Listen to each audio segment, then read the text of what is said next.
Toyota All New Agya dan All New Agya GR Sport akhirnya resmi dikenalkan di Palembang.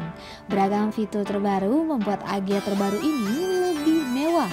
Bahkan peminat Agya terbaru ini cukup tinggi, terbukti pelanggan yang ingin meminang mobil seharga 173,8 juta hingga 261,8 juta rupiah ini sudah mencapai 50 unit atau on the road Palembang.